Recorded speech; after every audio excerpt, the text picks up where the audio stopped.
Oregon Republican gubernatorial candidate. As you travel the state and you campaign, I would imagine, and you can correct me if I'm wrong, I would imagine that you do run into some limited government conservatives who are quite discouraged right now at the government that they have. And I just would love to hear from you. You know, is it a challenge to encourage them to, to try to, bring them along and say, hey, we can still win this thing and we can still see a government that, more accurately reflects the will of the people? How do you handle those situations?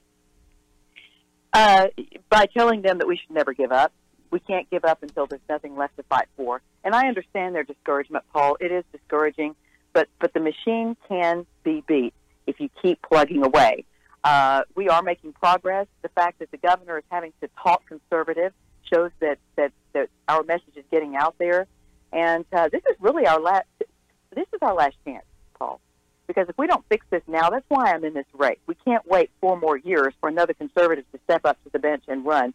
That's why I jumped in the race when I did, because the people know we have a small window of opportunity here to prove to the people that living and working in Arkansas is better with conservatives in control.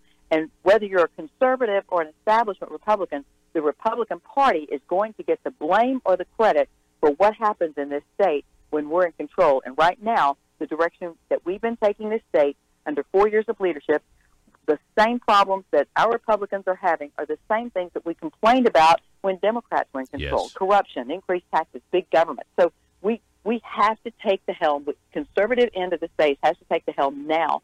And what I'm telling people is we're not going to be able to compete with Asa money-wise because he's got the multi-millionaires on his side. In fact, he bragged about that. He posted his list of these are my people who are on my advisory committee, and they're all the multi-millionaires of the state. If I were him, I wouldn't have been bragging about that because to me, that's not something to brag about.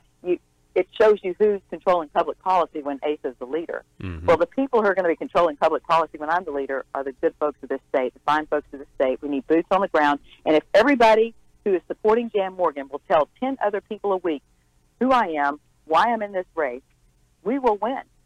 But it's going to take boots on the ground and getting to the polls May 22nd. I want to point out to the audience what you just said, because I've said that many times, and that is the fact that if big government policies are bad for the state, and you have Republicans who are now in control and are implementing big government policies that are bringing us closer to the end conclusion of liberalism, which is a bankruptcy or over leveraging the people and higher taxes and more regulations on businesses and things like that, because you have to have more and more money from the people to pay for this ever expanding government.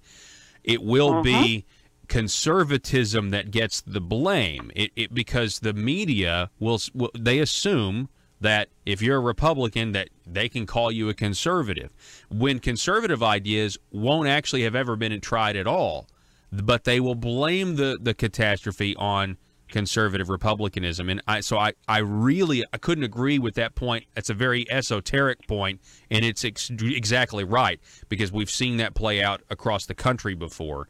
I really appreciate it. So, Jan, tell us, we're almost out of time. Tell us the website where people can go. They can support you if they choose to do so. Sure, but one last thing I wanted to point out, Yeah. Paul, that is so encouraging to me. You want to talk about grassroots efforts. When, in a statewide governor's race ever in the history of the state, have you seen people, not campaigns, but individual citizens, get their own billboards for Jan Morgan for governor? Put up billboards in their towns. We're seeing this happen all across the state. The citizens, out of their own pockets, getting together, raising money, putting up billboards, making their own T-shirts, making their own yard signs. Yeah. Because our campaign is financially, we just don't have the money that ASA does. But if you'll go to janmorganforgovernor.com, there's a place there that you can donate. And we do need your financial help. This last stretch, the ASA is going to be buying a lot of TV time. We're not going to be able to do that. So we're going to need as much money as we can to try to get our message to the people, because our message is the right one. And if people hear me and see me, which is why he doesn't want me to speak anywhere, we win. Mm-hmm. Yep, and that's why he doesn't want to debate you as well. So that was janmorganforgovernor.com, and it's up right now in the Facebook.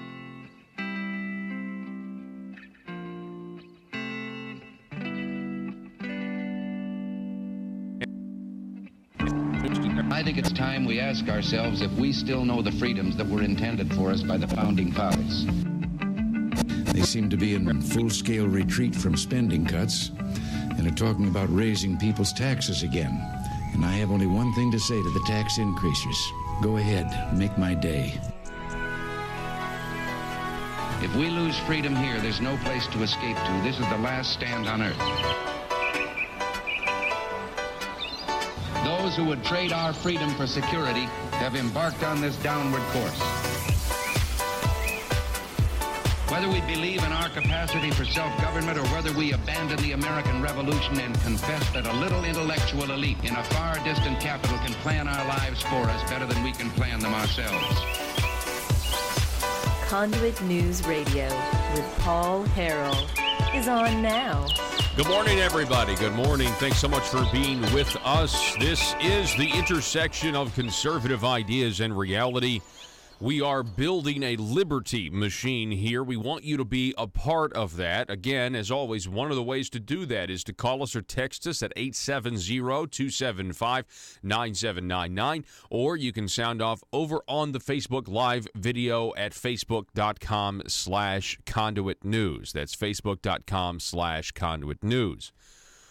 All right, we got a great show for you. At the bottom of this hour, we'll be talking with Mr. Tim Loggins from Patriots VAC 746. At the bottom of the 7 o'clock hour, 7:33, Senator Scott Flippo will be calling in. We're going to talk a little bit about this forced fee that Pulaski County is forcing on northern Arkansas counties concerning a landfill deal that basically went south. And we talked a little bit about this last week with Senator Brian King.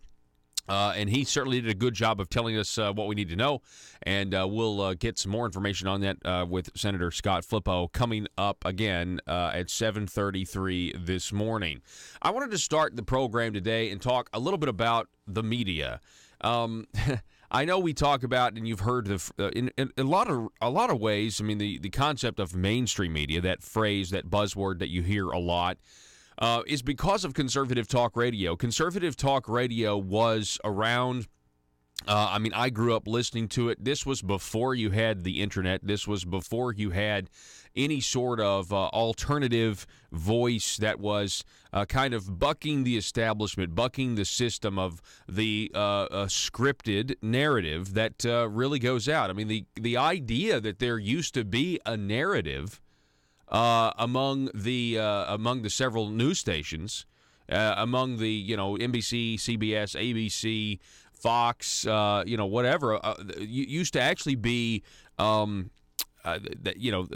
would try to debunk that. I mean, now everybody accepts and everybody notices and sees that you have a story break, and for the most part, every mainstream media, every big media outlet reports it the exact same way. They use the exact same phrases, and it is clearly a centralized distribution of what some editor somewhere or that they want you to know. This is how they want you to perceive the story, and then of course we know the way that they report it is they are deceptive and dishonest in many cases. They make deceptive edits. They don't just tell you what's new. And that's what the news is supposed to be, right? The news is supposed to be, well, what's new? Well, then you report what's new, and then you let the people decide and make up their minds for themselves. We are so far past that, and that's why I'm telling you now, in this day and age in media, when I come to you and I tell you what's new, and I'm also honest and just forthright with you and say, hey, I'm a limited government guy. That's what I want. I want to see the government shrink. I want, if a politician's going to grow government, I'm going to tell you how they're growing government. I'm going to tell you who it is, right?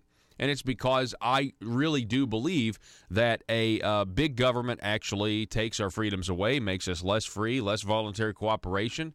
And I think a smaller government counts on the fallen nature of man to protect the masses.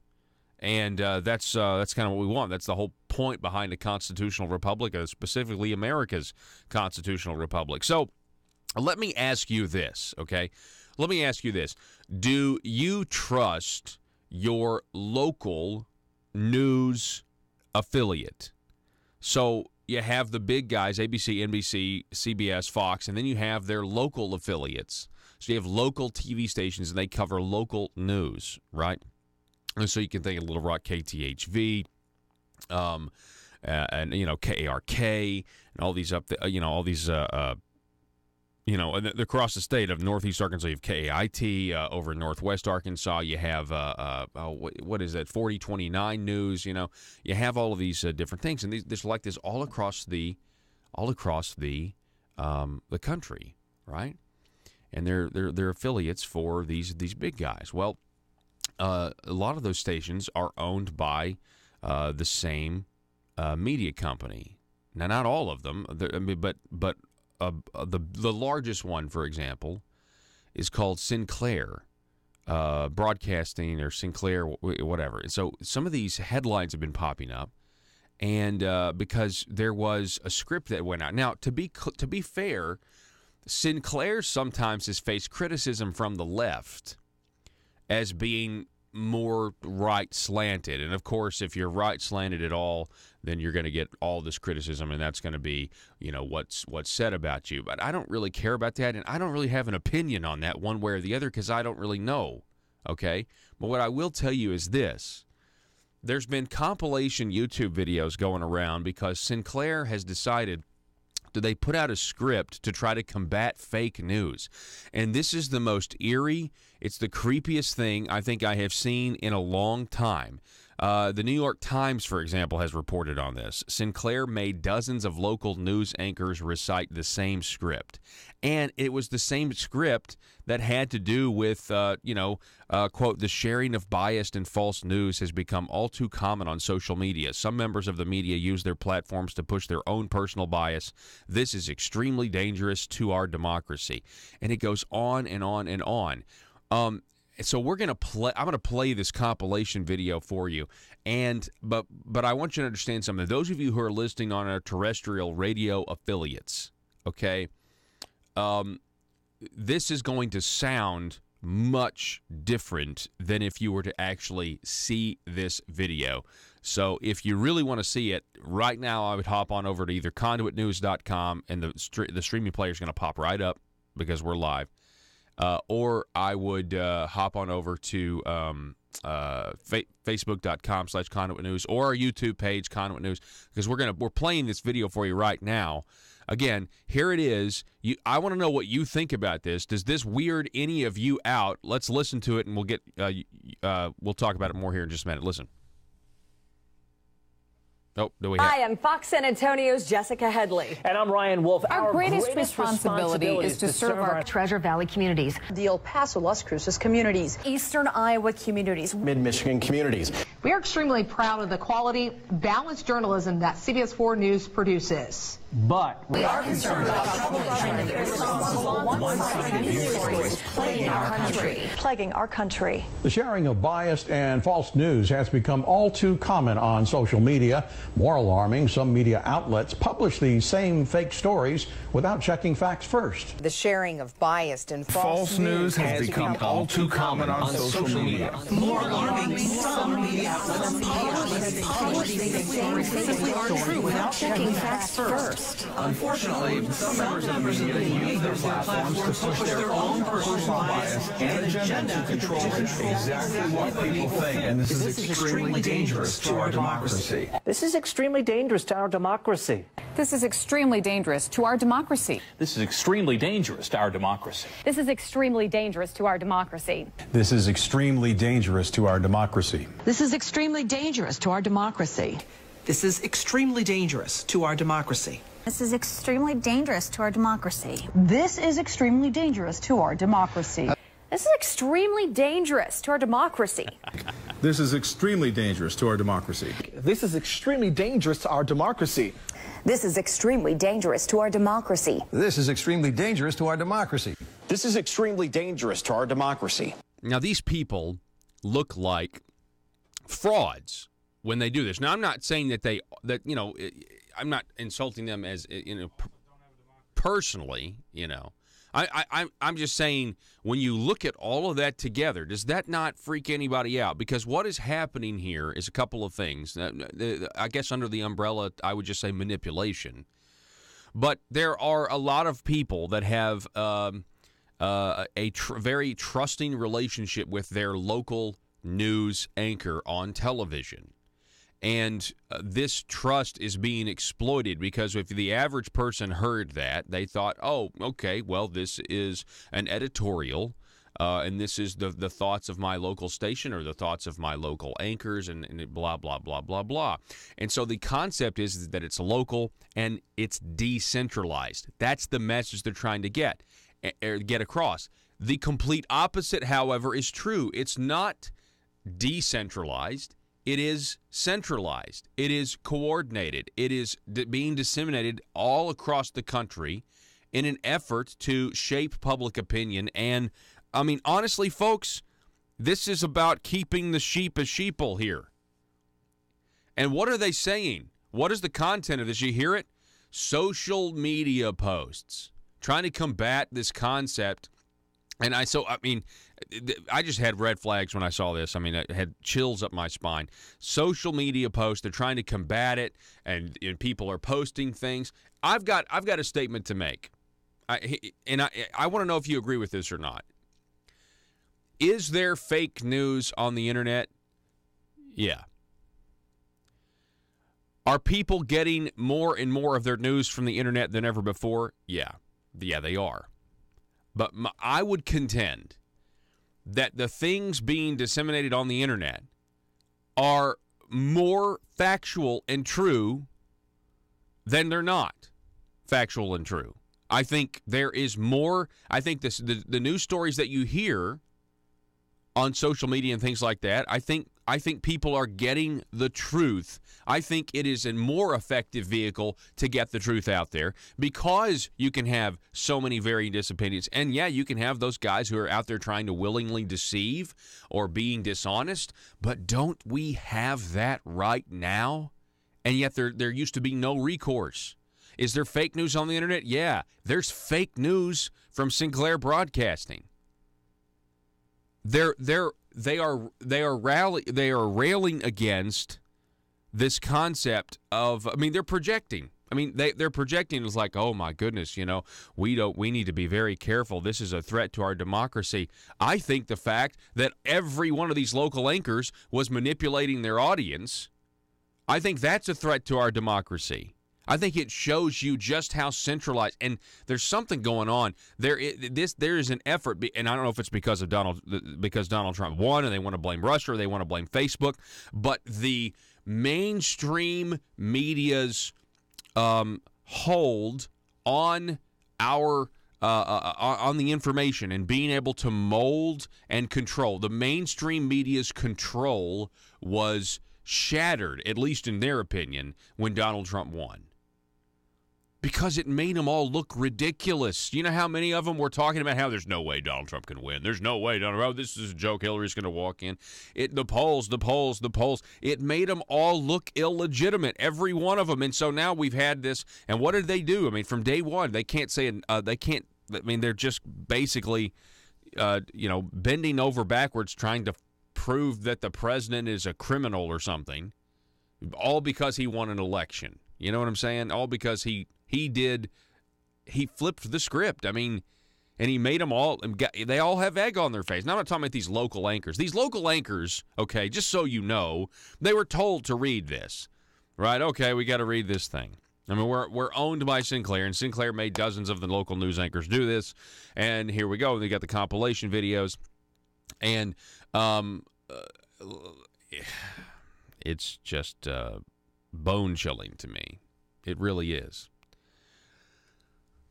This is trying to combat the internet. This is trying to combat the freedom of information that is being spread right now. And right now it's great. I mean, it really is. One of the reasons, you go back and read, one of the reasons the Revolutionary War was won is because the colonists had a pretty efficient communication system that the Redcoats and the British didn't count on. And it was, they had the trails. They were able with the Pony Express, where they were able to actually get the news of what was, they were able to get the news, what was happening, what just happened in Massachusetts. They were able to get that to South Carolina. They were able to get that to Virginia and, into the southern colonies. The news would come in and they were able to communicate. And when you're able to communicate freely and just explain what's going on, what does that create?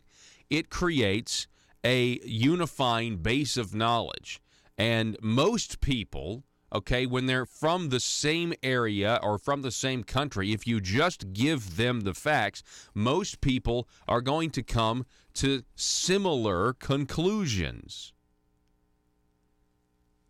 And what does that translate to? Well, those conclusions in our democratic republic, it turns into voters, turns into people who are now going to go vote based on what they know. And that's what's trying to be, that's the pushback here. The pushback is we've got to find a way, and it's all a battle of legitimacy. It's all about, well, who's fake news and who's not fake news. And they're wanting you to act like you should be scared of the internet. Sources and methods. Just go read.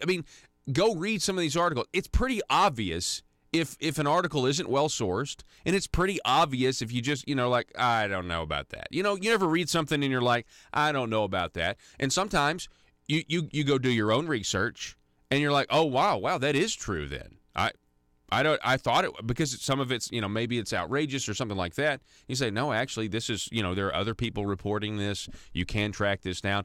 Snopes says it's been debunked, but Snopes is, they're a bunch of liars for the most part, they're very politically motivated, I should say. And whose truth gets to decide what's real and what's not. Yeah, that's a good point. And let's talk about what the truth in and of itself ideally is the truth. There is no your truth or my truth. There is just the truth. Or the old truth and the new truth. Yeah, of course, yeah. The old truth and in Arkansas, we have the old truth and the new truth. We got to take a break. I want to know what you think. I'm going to look at our Facebook feed. Go to facebook.com/Conduit News. Sound off. Back in just a moment.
The intersection of conservative ideas and reality.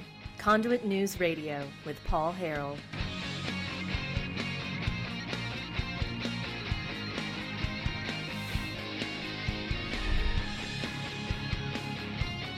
At the top of the next hour, I want to talk a little bit about the tax collections here in the state of Arkansas are up. Also, we've got former Senator Jake Files, who's going to be sentenced, I guess, in June. We'll talk a little bit about that as well. That's all coming up again.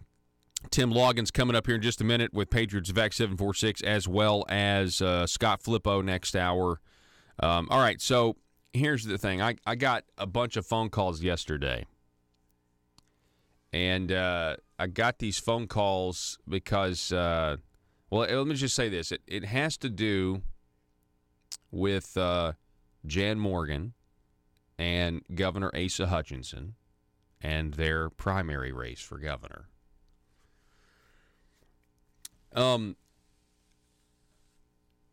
I will tell you that the political establishment, I haven't seen any polls. Let me just say this. I have not personally seen any polling between the two candidates, between Asa and between Jan.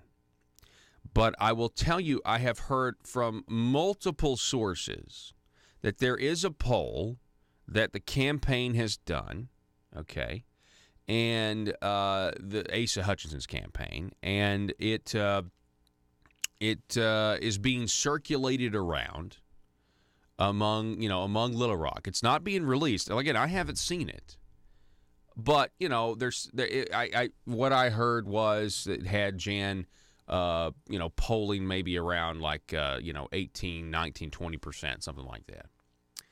And so people have called, so people at the Marble Palace and stuff, they call me and they say, oh, this and that, and this is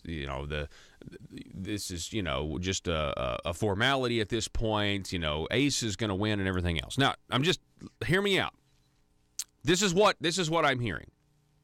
Now, then I get a call yesterday, and I get a call yesterday from a group of people here in northeast Arkansas, and they have put a Jan Morgan billboard up in, I guess, on the edge of town, coming into Jonesboro, and it's a great billboard. It looks fantastic. Get a call from these people. It's paid for by, I think the organization's called Friends of Jan Morgan. This is a typical thing. Friends of whatever the political candidate is, insert politically. And so I get this call, and they say, Paul, you're not going to believe this. I'm like, what? It's like, well, Asa Hutchinson called the mayor of Jonesboro to track down who owned that particular billboard so that he could find out who was paying for it, who was behind putting that billboard up. I said, really? And I had this from multiple people telling me this, that this is what it was relayed to them. This is just a report. It could be wrong. Maybe it was Doug Smith. I don't know. But somebody called the mayor of Jonesboro to ask about a billboard and who was behind the billboard. And I thought to myself, either we have some sort of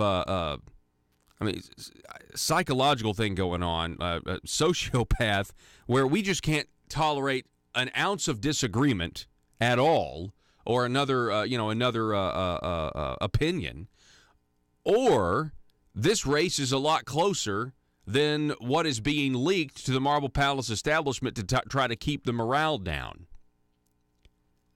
I'm sorry. It's one of two things that are going on here. At least this is just my opinion, my analysis here.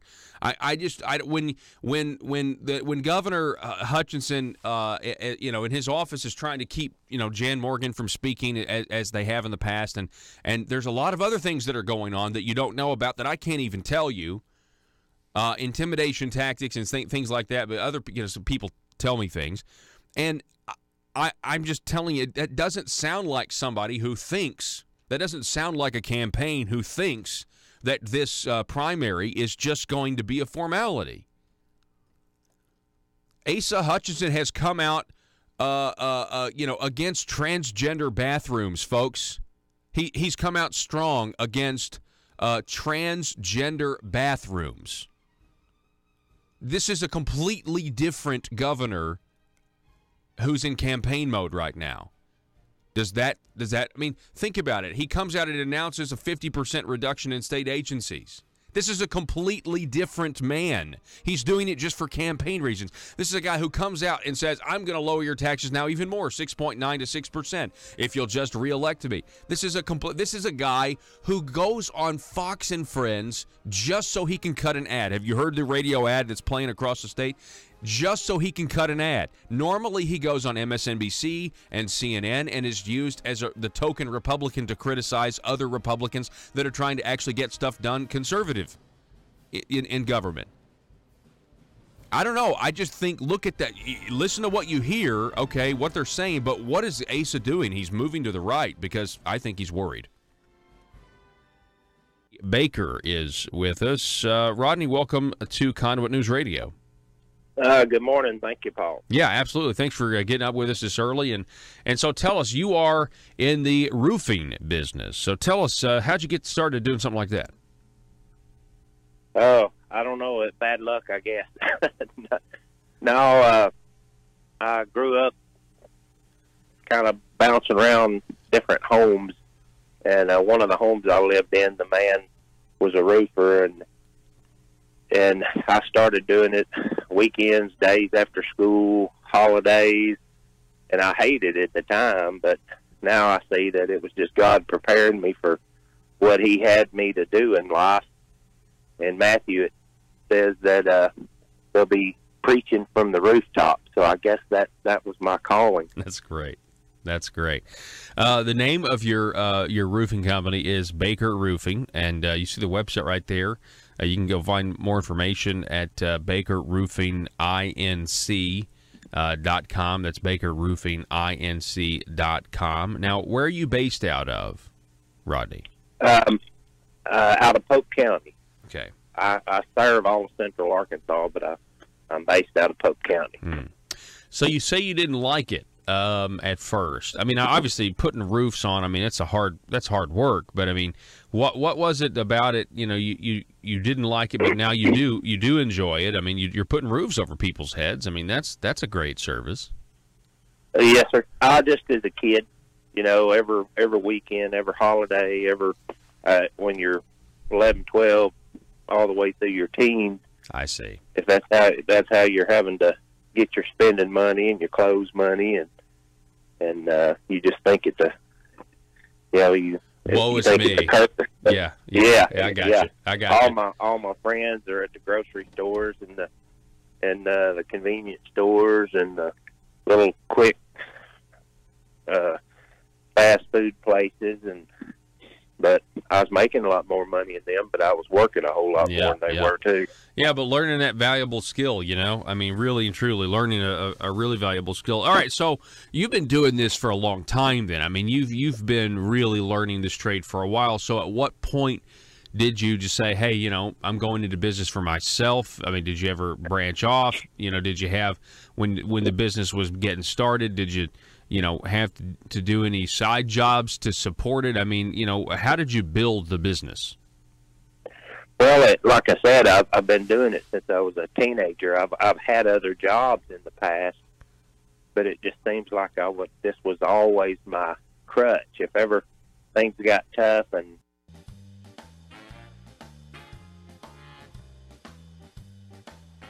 exposing the truth and everything the Marble Palace establishment keep trying to cover up. It's Conduit News Radio with Paul Harrell.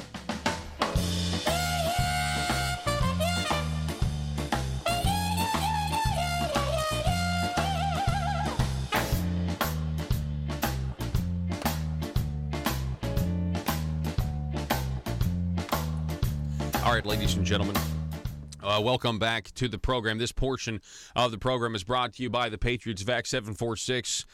They are on a mission to educate the people of the great state of Arkansas about the concept of constitutional carry, the idea that you don't need a permit to exercise your Second Amendment right, and that Act 746 of 2013 decriminalized the possession of a firearm here in the state of Arkansas. You can search them on Facebook. It's facebook.com. Go there and then search Patriots of Act 746.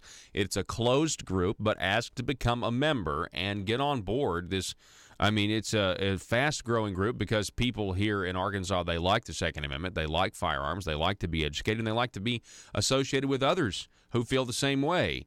And if you want to know what your rights are here in Arkansas, specifically here in Arkansas, this is the group for you. They're highly educated when it comes to your Second Amendment rights. Patriots of Act 746. Here to talk more about that, we have, once again, Mr. Tim Loggins is back on the program. Tim, thanks so much for coming back on, sir. Thanks for having me, Paul. Good morning. Yes, sir. Good morning to you. Real quick, you were texting me earlier. We were talking about this segment, and you were, you were heading up the NEA chapter Because we got other chapters of Patriots of Act 746 throughout the state. It's over 12,000 people. But tell us about what's been going on with the local chapter, because I know you've had a lot of success in the enrollment there. I'm just tickled to death with the participation from the folks in Northeast Arkansas, Paul. We're now at 1,043 members in Northeast Arkansas chapter. Last week when I talked to you, I think we were at like 965 or something like that. Wow. So every week we're seeing almost exponential growth as people become, they hear about the group and they care about their gun rights and they want to get more involved. And we're pretty lucky here in Northeast Arkansas. Folks are really starting to tune in and trying to learn about their gun rights. Mm-hmm. Yeah, absolutely. Hey, let me ask you this: I know you guys just focus on the issue of guns a lot of time. I mean, I know you guys, people talk when people get together. There are other issues. So, are there any other issues on people's minds when it comes to specifically the size and the scope of Arkansas government? And are people thinking about, I don't know, making a change? Paul, we have members from all walks of life, all political persuasions. We have Democrats, we have Republicans, we have Libertarians. With that said, we all love our Second Amendment rights and tend to be a little more conservative or libertarian, I guess you would say. Okay. And yeah, people are involved with, are starting to get involved with their local races because they realize the importance of, taking back our state. Mm-hmm. If we need to secure our gun rights, that starts with holding our politicians accountable and paying attention to what they're doing, not just what they're saying. So, yeah, limited government comes up, the overreach of our state government, the outright lies by our politicians. They do one thing and say another. Folks are getting tired of that. I'm curious because I was just doing a story. We were just covering, I got a lot of calls yesterday from people who were saying, hey, there's just a group of people in Northeast Arkansas that wanted to, put a billboard up for Jan Morgan. They did put a billboard up.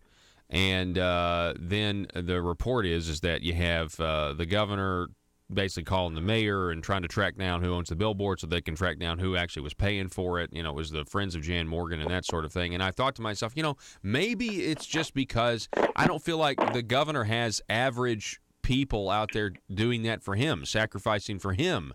I mean, he's got millions of dollars in his campaign account. Have you, by the way, did you hear that story? I mean, being from Northeast Arkansas, I'm wondering if you heard anything about that.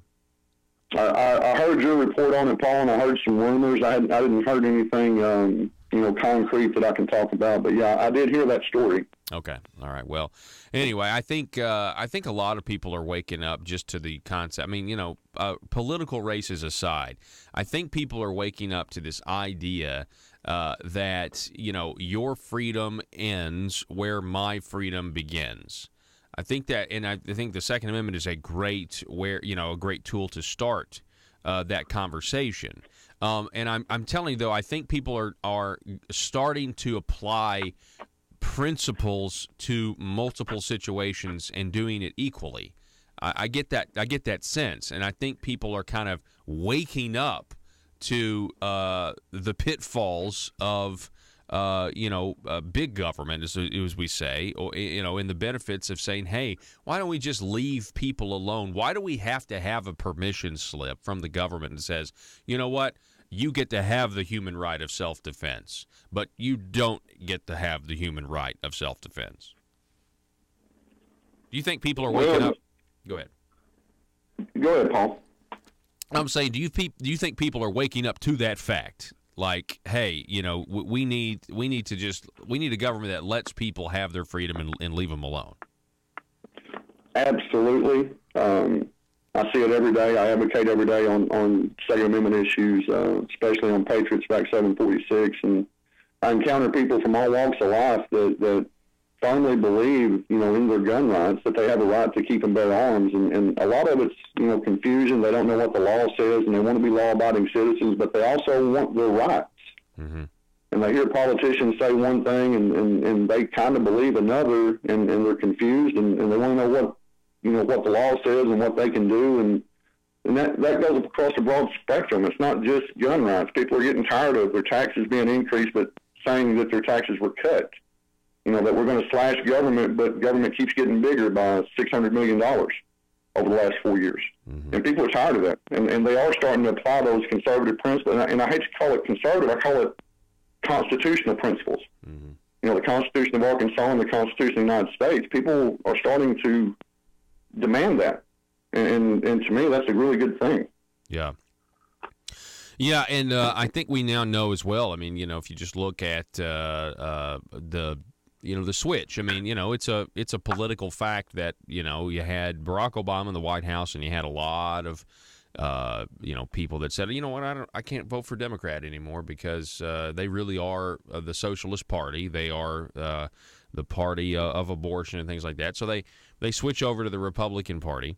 And we have this huge red wave, if you will, here in Arkansas. And I think John Brummett wrote Alabama happened because and they were trying to keep Arkansas blue and keep us from becoming Alabama. We're still not Alabama, for sure. But I think people understand, though, that, okay, that wasn't enough. It's not just enough to say, we're just going to switch T-shirt color, T-shirts red to from blue to red. We actually have to have them implement. We have to have them reform and change things, and they're not really doing that right now. And so it's not just a Republican. Just because you got an R next to your name, I guess, doesn't mean that you are doing the work of the people. And that's a hard fact to get some lifelong Republicans to swallow, because they've been out there knocking doors, and you couldn't be a Republican in Arkansas. And it's like, well, keep going. The fight's not over just because we have massive majorities. The fight's not over yet. We've got to now we've got to actually make sure that they do what they told the people they were going to do. Absolutely, Paul. That's one of the missions we're doing in the Northeast Arkansas chapter. I've personally reached out to almost every senator and legislature in Northeast Arkansas, getting their position on different issues, including gun rights. And you'd be surprised how many of them that have an R by their name think it's perfectly acceptable to, have us ask for a permission slip and be granted authority by the king to carry a weapon to defend ourselves. And these are Republicans. It's supposed to be low-hanging fruit. And that's one of the problems we're facing. It's not a Republican or Democrat issue as much as it is conservative and progressive, and holding people accountable for what they say during election cycles versus what they're doing down there at that marble castle. Mm-hmm. Yeah, the marble castle. I like that. I like that as well.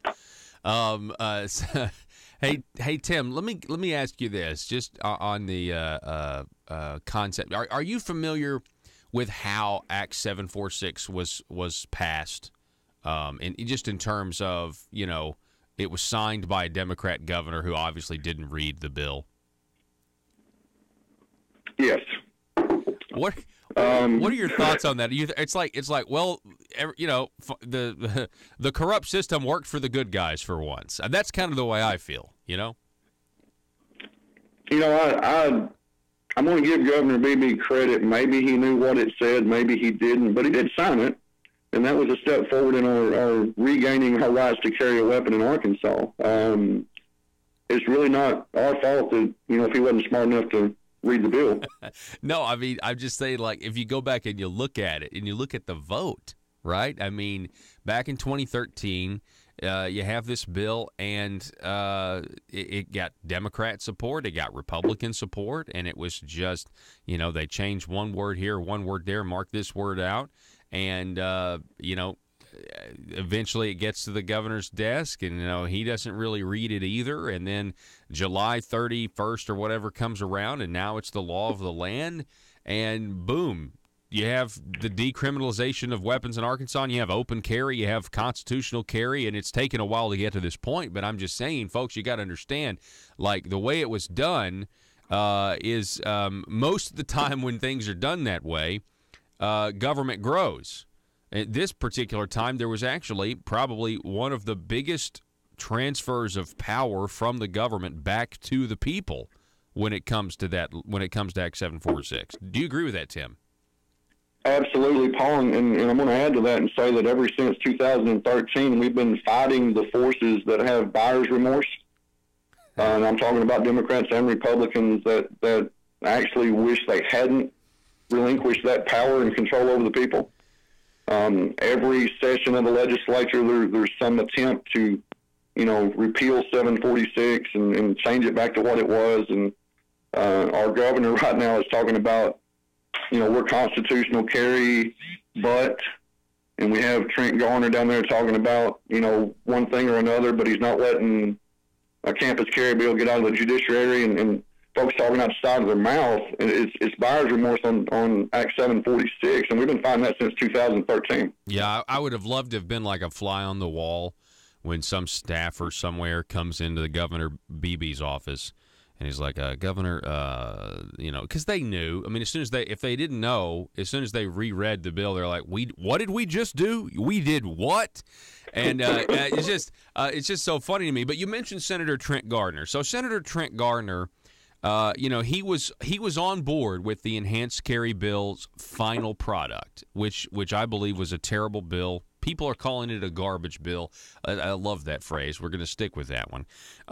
But then when you had Trent Gardner, Bob Ballinger, Asa Hutchinson, the NRA, they were all standing up there about the enhanced carry, more permission slips, and then they get a tough question about football stadiums and guns, and immediately Senator Dismayne gets up there and says, I've got a solution, and they immediately file a bill to gut the stadium provision, which Senator Gardner opposed that. And I think he opposed it because he was like, wait a second, this is legislative sleight of hand. What are you guys doing here? The NRA then came out and opposed it.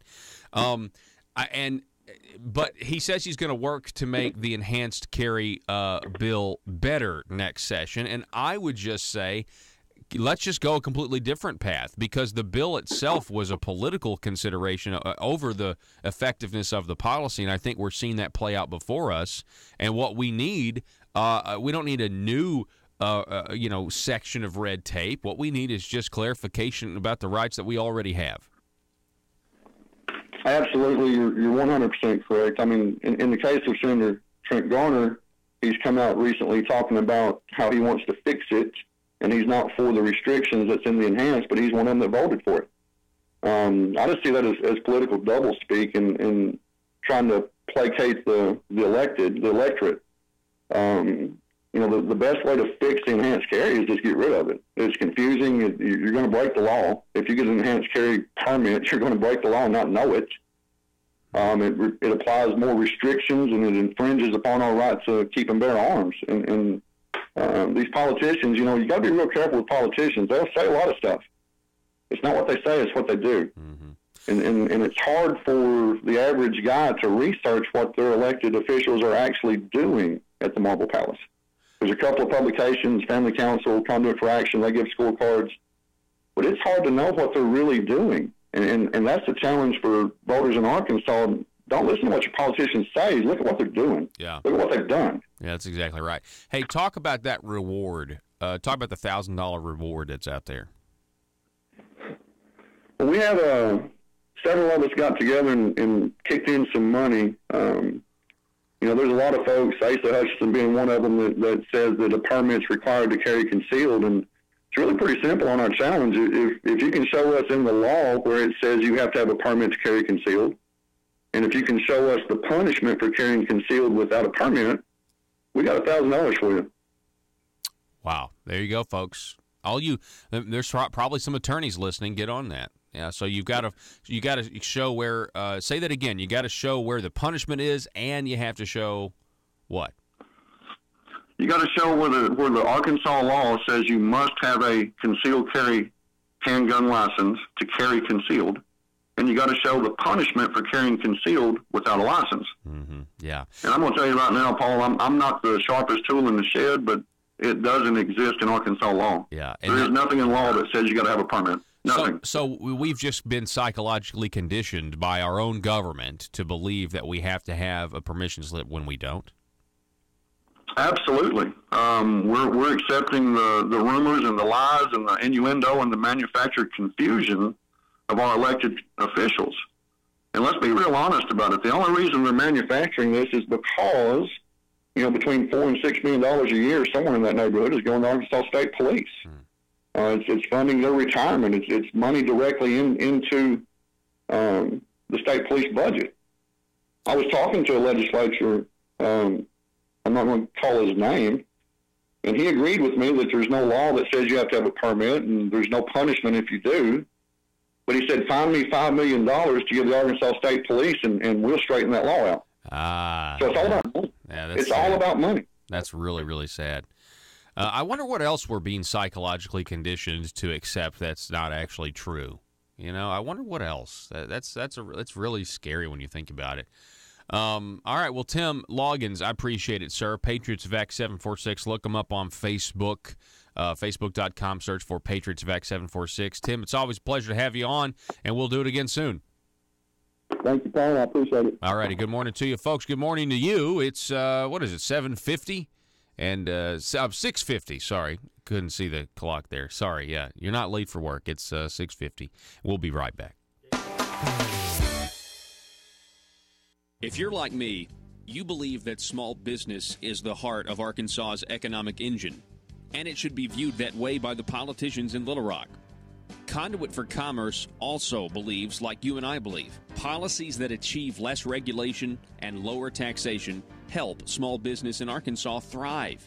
Other policies like small, constitutionally consistent government and reducing citizen dependency on government keeps it from growing and expanding its influence on our daily lives. Conduit for Commerce works every day to educate the general public and legislators on these important priorities in the name of Arkansas small business.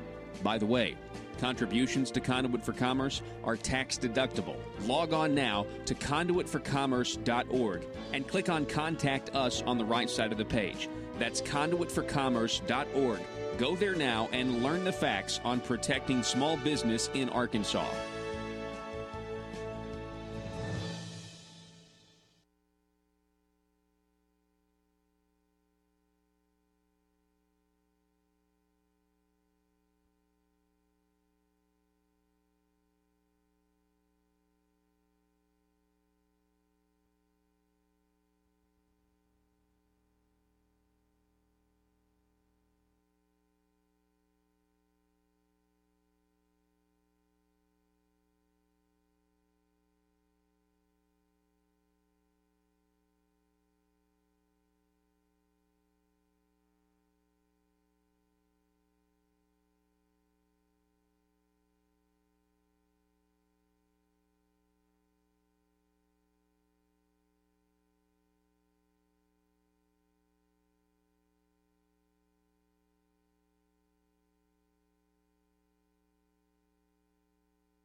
This is Mothered Government. My people. The promised revenue gathering to fund my motherly goals, such as the Arkansas Works, Obamacare, private option has commenced. I have asked my representatives and senators to execute my will concerning new revenues, from the tires you use to drive on my roads, the candy and sodas you consume and purchase in my stores, and the digital products you download on my internet. Your sacrifices and tributes, which are owed, display a measure of obedience, but there are still collectible sacrifices I require from the people to increase the work and size of our great government of Arkansas. There are two matters left unresolved. 1. I require a general tribute for all purchases made on my internet. Not just digital products, but all products. My dear children, there are those who would thwart my motherly goals of progress. If you see them, please combat their misguided notions of freedom by using phrases like mom and pop and tax cheat. 2. I still require more revenue sacrifices concerning your consumption of my gasoline. I require your undying loyalty on the subject. Subjects, in conclusion. More revenue is good. Static revenue is bad. This message was brought to you by your stewards, aristocrats serving Arkansas. Thank you, my children, in advance for your required and expected obedience that keeps society safe and prosperous. And always remember, from cradle to grave. PHP Parody.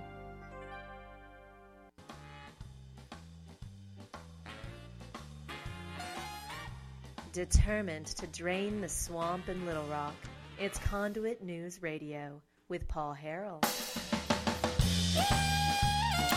So Conduit co-founder Joe Maynard has responded in a letter to the editor to Senator John Cooper's attacks against the organization. He writes, I would like to thank State Senator John Cooper for his recent articles outlining dangers that await the Republican Party in Arkansas. His opinion letters accurately include elements that quite possibly will lead to the election of fewer and fewer Republicans. I respectfully disagree, however, with his reasoning, excuses, and the hypocrisy of his arguments. What proof do I offer? Right out of the gate, Cooper characterizes those who remain consistent with the Republican principles and platform and traditional Republican values as extremists or radicals. This seems to be a common theme these days, not just for liberal Democrats, but among all levels of the big government establishment types. The sad news is no one knew Senator Cooper was part of that group until his first real votes, and then confirmed by his many letters to this paper and actions against his friends. Joe Maynard's letter to the editor in the Jonesboro Sun goes on. In short, the destructiveness to the Republican Party to which Cooper opines will be the sole result of a candidate promoting Republican principles and positions when working to win an election, and once elected, voting the opposite. Sadly, it took only a matter of days for Cooper to make votes contrary to his promises, and now only his written attacks and name-calling will soothe him. As it concerns me personally, Joe Maynard writes, Mr. Cooper has no idea about my personal finances. He repeats a Democrat strategy by hurling at me the word rich as though it's a crime to use any part of the fruit of one's work to promote freedom and free speech.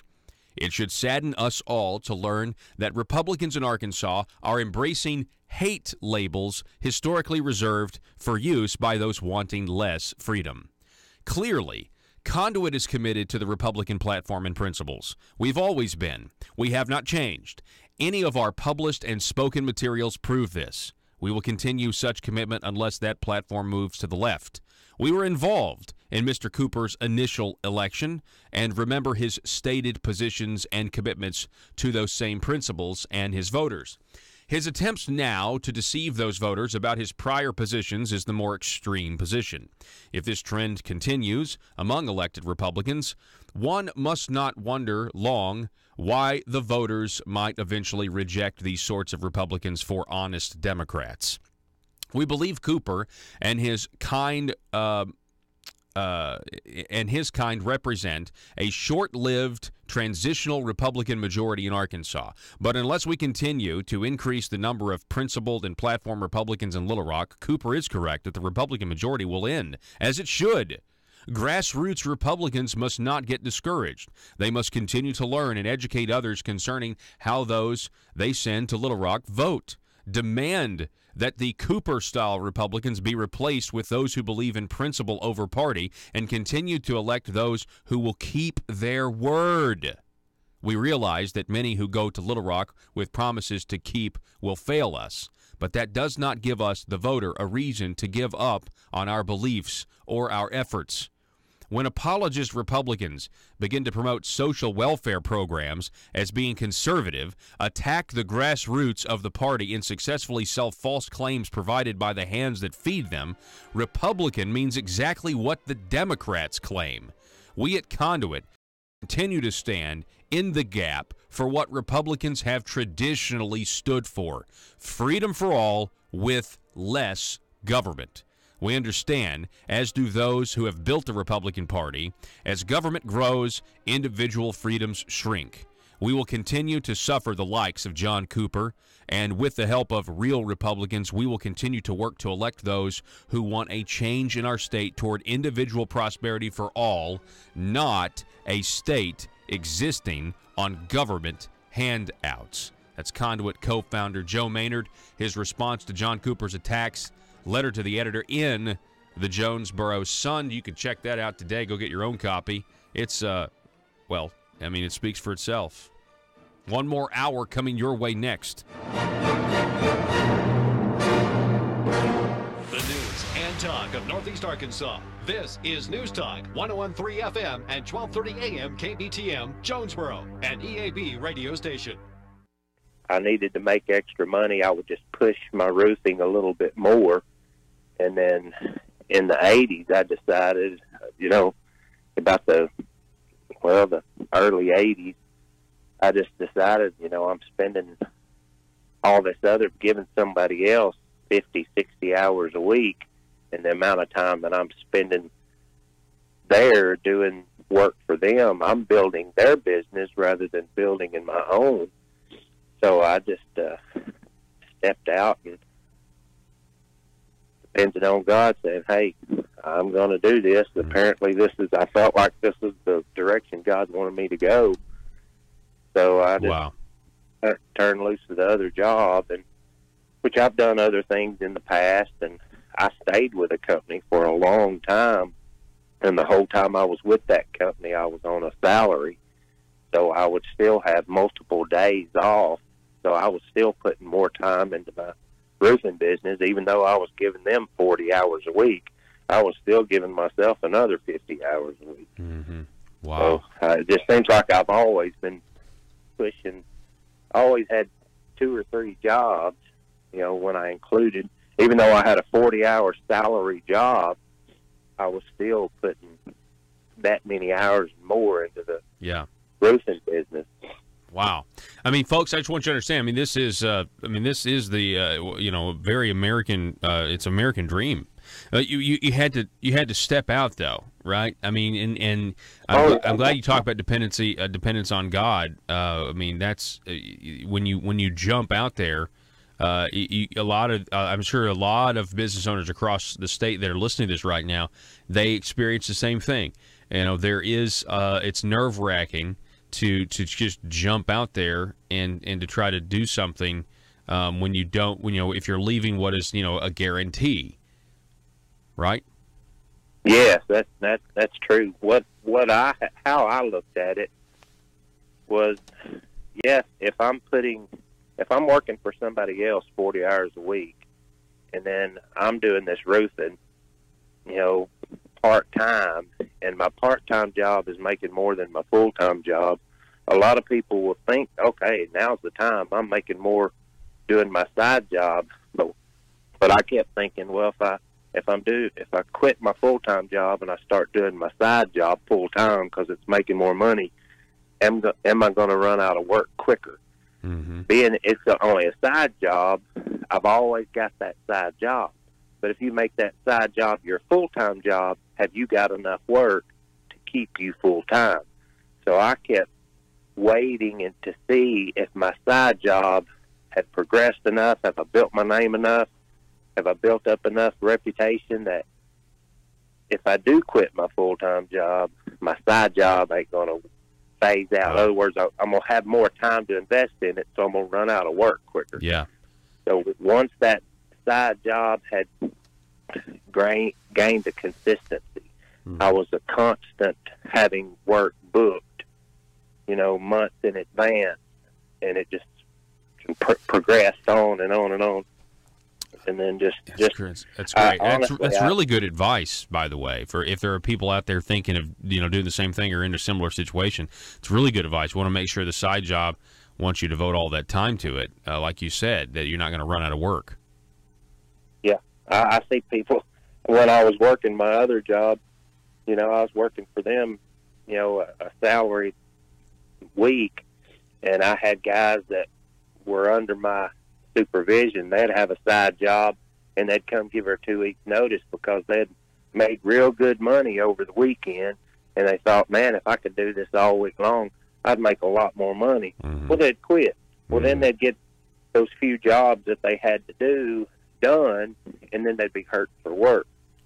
So I just always... I guess I can't help but notice, that there, you've heard it said there are no, guarantees in life or when you're owning a business and that sort of thing. You don't know what's going to come. We don't know what tomorrow holds, right?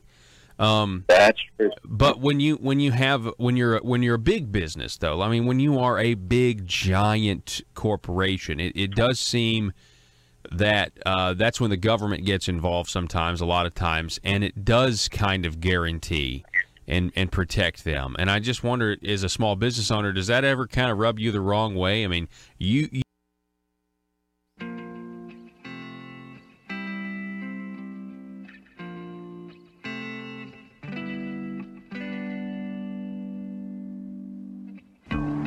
I think it's time we ask ourselves if we still know the freedoms that were intended for us by the Founding Fathers. They seem to be in full-scale retreat from spending cuts and are talking about raising people's taxes again. And I have only one thing to say to the tax increasers. Go ahead, make my day. If we lose freedom here, there's no place to escape to. This is the last stand on earth. Those who would trade our freedom for security have embarked on this downward course. Whether we believe in our capacity for self-government or whether we abandon the American Revolution and confess that a little intellectual elite in a far distant capital can plan our lives for us better than we can plan them ourselves. Conduit News Radio with Paul Harrell is on now. All right, ladies and gentlemen, welcome to the program that is hour number 2. Thank you so much for being with us today on this Wednesday morning. If you missed the first hour, feel free. You can get the podcast on SoundCloud or iTunes. Go to the iTunes store, search for Conduit News. You can go on YouTube and get this broadcast after it's done over at the Conduit News YouTube page. You can watch us live right now if you want at facebook.com/Conduit News. All right, let's start right here. We have, what is this, record? We've got record tax collections. Michael Wickline, headline, tax collections rise for month but lag forecast. What an interesting headline. If you stick with me, folks, I'm going to teach you how to read some of these headlines, or at least how to be skeptical of them. Not that Michael Wickline's done anything wrong here. That's not what I'm saying. I'm saying lagging the forecast is a key point in this story, right? The forecast of revenue projections is not panning out, and it almost never does. I mean, we saw headline after headline after headline last year that led up to, I think it's a budget crisis. Some legislators would tell me behind closed doors, they would say, yeah, we are in a budget crisis. We don't have any money to do anything. That's why the governor had to cut $40 million and then, what was it, another 70 or something? Because we didn't have the money. Listen to this headline. Tax collections rise for month but lag forecast. State's $518.5 million March marks a rise of $8.2 million in 2017. So in the month of March, state of Arkansas took in $8.2 million more than they did in the previous March. So in 2018, we had $8.2 million more in revenue than we did in 2017. $8.2 million more, but that's still below the forecasted revenue. Now, why is it below? Well, I am, put on your tinfoil hat with me, but I don't think this is a stretch at all. If you constantly have headlines above what if, let me just ask you this, what if the forecast was intentionally high? What if the forecast was intentionally higher to make it look like the state is just not able to fund the things they need to fund?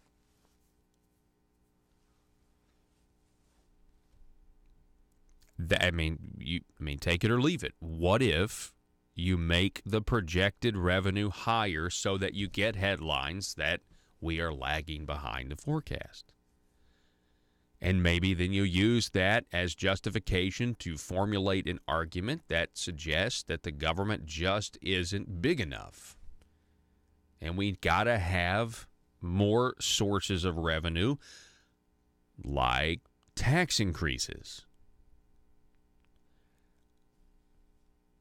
Now, I think we have, I think we can look at past results to kind of predict the future. I know who these people are. I know what their tendencies are. And so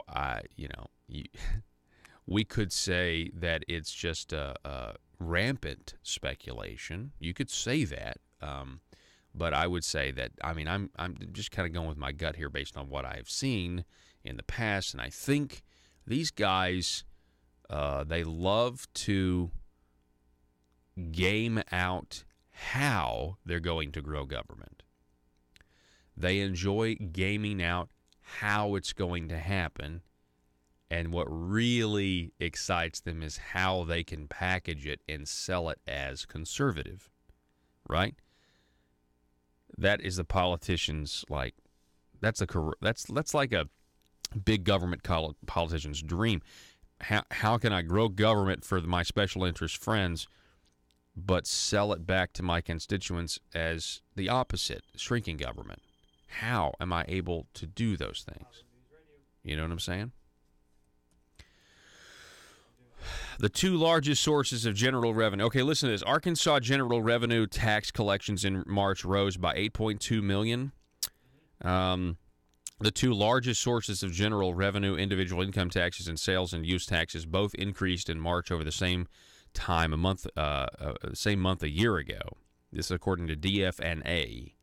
Michael Wickline reported in the Gazette. Let's see here. State's record for general revenue collections for March continues to be $547.8 million collected in March 2016. Okay, so this is not an all-time record. But the governor takes this report and uses it as a way to claim he's wanting to have a significant surplus. I think he wants a surplus of $60 million, which, we've had much larger surpluses in the past. Quote, the revenue report, the governor says, is consistent with a continued vibrant economy and with my goal of ending the year with a significant surplus. Yeah, okay. Keeps going. All right. John Shellnut, who is the state's chief economic forecaster. He's the guy that's making these predictions about what the revenue is going to be. He said individual income tax withholdings have increased by 4.8% so far in fiscal 2018. 4.8%. Wow. 4.8%. So the government is getting more money from us. Wouldn't it be crazy if we took that? I mean, if the revenues increase 4.8%, wouldn't it be cool to take that 4.8% and reduce something by 4.8%? If you're getting 4.8% more income taxes, I mean, can you not reduce? Can you not turn that money back to the people in some way? And this is why you have these. What is it? Is it Tabor? What does Colorado have? It's a taxpayer expenditure limit. We need one of those laws here in Arkansas desperately. We need a law that says as revenue increases, and then there's a process by which it funnels back in the form of tax cuts. And so you always have a confined restraint on how big government can get relative to the private sector and the economy. They don't just get more and more money to spend with how they want. Michael Wickline writes, during the first 9 months, listen to this, this is big. During the first 9 months of fiscal 2018, general revenue totaled $4.75 billion, a $159.2 million or 3.5% increase over the same period a year ago. So that's pretty significant. A 3.5% increase over the same. So the first 9 months, they've gotten 3.5% more money from us than they did in the previous 9 months. That's a $32.4 million or 0.7% above forecast. Okay, so here we go. We actually are, if you read this, 0.7% above the forecast. So far in fiscal 2018, individual income tax collections have increased by $115.7 million, or 5.2%. 5.2%. over the same period in fiscal 2017, they exceeded the forecast by $42.9 million, or 1.9%. Does anybody, when I read this stuff that you do, does anyone out there feel oppressed? I feel depressed, and I feel oppressed, and I'm like, you guys are taking way too much money. Because here's the thing. I watch these guys. I know these guys. You know what I mean? I see them legislate. I watch them legislate, and I'm like, you guys are not qualified to handle this money. It's my money. It's your money. It's our money, and I'm just like, you know. How does let me just ask you this. How does 135 Arkansans equitably manage a $4.75 billion budget? You ever asked that question? How does that even happen? How? And it's actually more than that. We're actually talking about a $27 billion budget when you take into account the feds, what comes back in. How is that supposed to happen? How are they equitably supposed to manage that? I just have very little confidence, that's all. It's the healthy American skepticism. Yeah, so I think we're overtaxed. When you have record revenue, or when you have more revenue from one year to the next, why not turn it back? When you the answer is you can't if you're going to increase spending every year. If Asa takes those increases in revenue and he raises spending the next, that's what he's doing. He's taking the revenue growth, and instead of saving it and making room for these tax cuts and shrinking, he won't do it. We're growing spending, and he has a long record of it. Since he's been here, every year he's grown spending by an average of like $200 million. All right, so let me see here. We have another headline I wanted to get to. Yeah, Jake Files going to be sentenced soon. Of course, we know he pled guilty to taking GIF money, directing it to his employee who opened up a bank account in her name, took the money out, then gave it to him. Bank fraud, wire fraud, money laundering. And I noticed that the newspaper says that if the bank fraud is the most severe penalty and it carries a sentence of up to 30 years in federal prison, but he took a plea deal. And this is what I wanted to focus on this morning real quick, just to remind you that Jake Files was the establishment, Marble Palaces. He was in their inner circle. He was in their council. Senator Jake Files would be this is a speculation, I believe Senator Jake Files could be a very useful witness with some of the corruption that's been going on. I'm just telling you, it's a plea agreement. In August 2016, according to his plea agreement with the government. So what is Jake Files going? What is he doing? What is the sentence going to be? I think, it's amazing. A lot of times people would much rather have a slap on the wrist than go to jail. Who'd have thunk it? Well, so what is Jake Files? What's he going to do? What has he told the government? How will Jake Files be used as an asset to allow the government to clean up the corruption if, in fact, that's what they're going to do? Don't think this is just a question on my mind, because this is a question on a lot of people's minds at the Marble Palace. Right? You see, if Jake Files had pled not guilty, you would have heard, oh, thank goodness, he's pleading not guilty.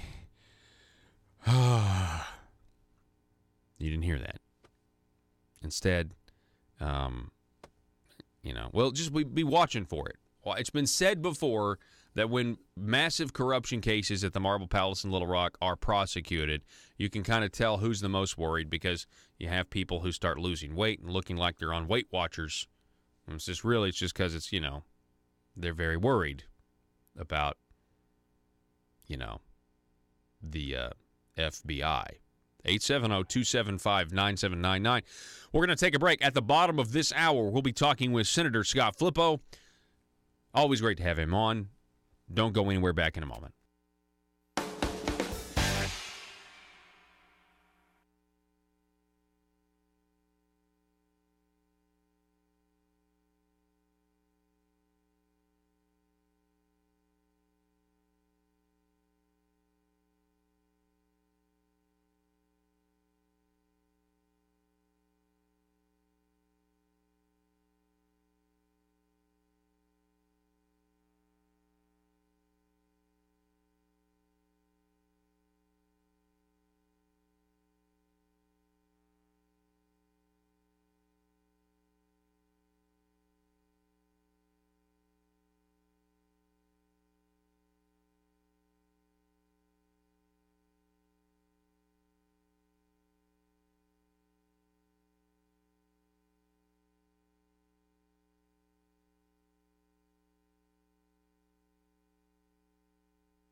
Who's next to Zipline? Me, and I'm really excited about this.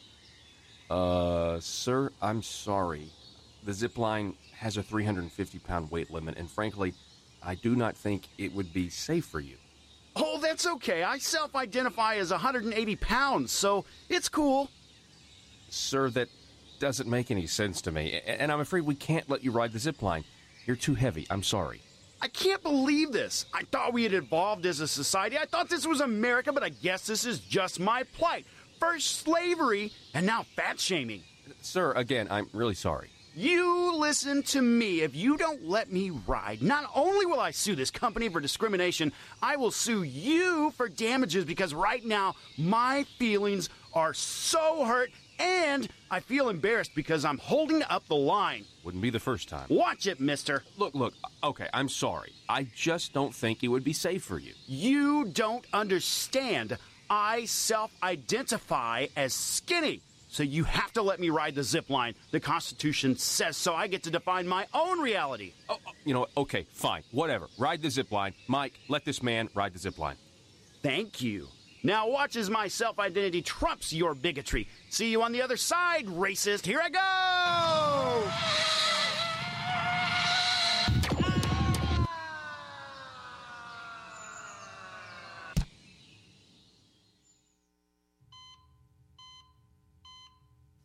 Doctor, thank goodness. What's the prognosis? Sir, we've done everything we can, and you only have seconds to live. No, you cannot say that. I do not self-identify as a dead person. PHP Parody.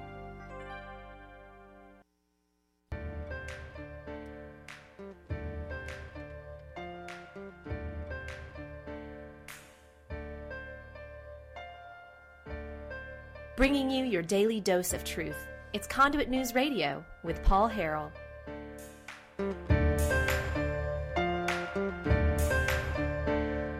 I think it's funny, Joe. I think it's funny. Sometimes people want to have their own radio show.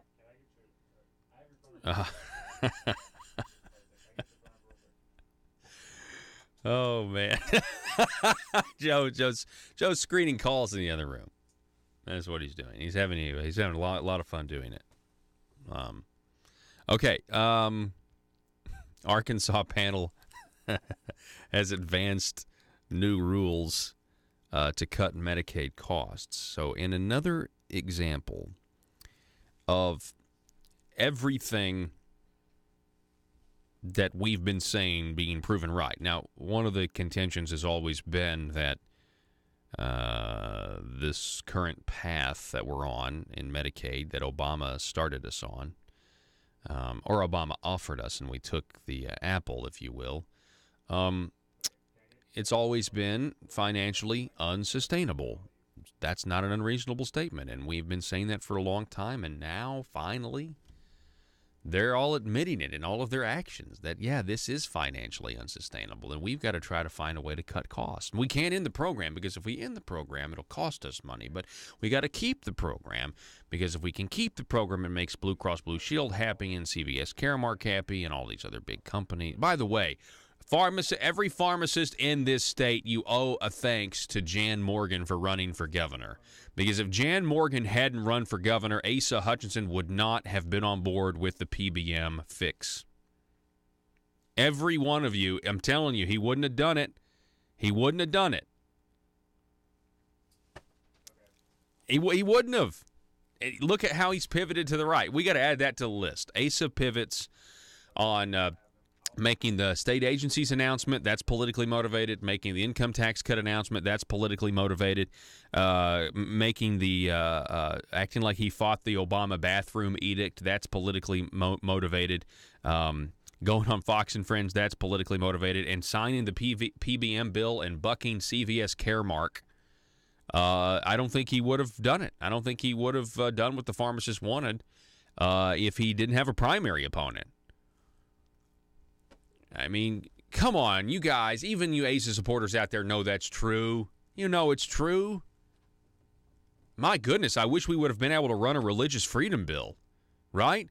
Think of how many things, I guess I wish that there would have been a ton of issues, right? Like, I wish there would have been like a ton of controversial issues in Arkansas right now because it looks like ASA would have signed them all.